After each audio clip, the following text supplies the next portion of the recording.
Վերջերս վարչապետի այդ կառավարության նիստն եմ նայում ու մի հատ sense բան է հնչում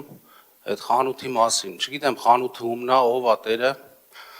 բայց խոսքս ուզում եմ ուղղել ոչ թե վարչապետին, այլ այդ դուխով տղեկին, կենտրոնական բանկի կառավարիչ, էկոնոմիկայի նախարար, ՊԵԿ-ի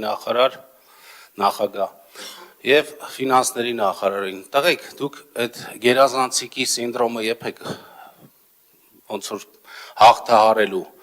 ձեր վերադասին հաճոյանալու համար վնաս եք տալիս սովորական խանութներին, դժվար էր այնտեղ բացատրել, որ խանութը ոչ թե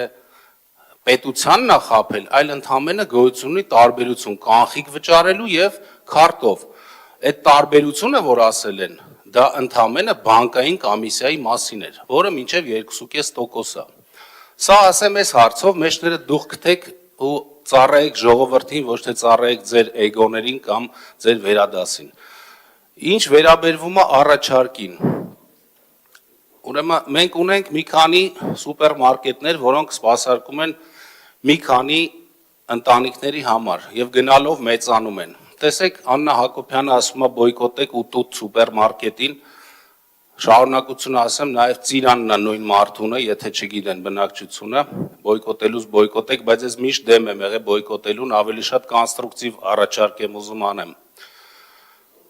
Եկեք սահմանենք որոշակի ժամեր կամ կիրակի օր սուպերմարկետները չաշխատեն, ասենք երեկոյան ժամը 10-ից հետո, խթանենք մեր փոքր տնտեսվարողներին բոլոր, սկսենք մեր համայնքից Երևան քաղաքի եւ դրանով զարգացնենք փոքր բիզնեսը, ոչ թե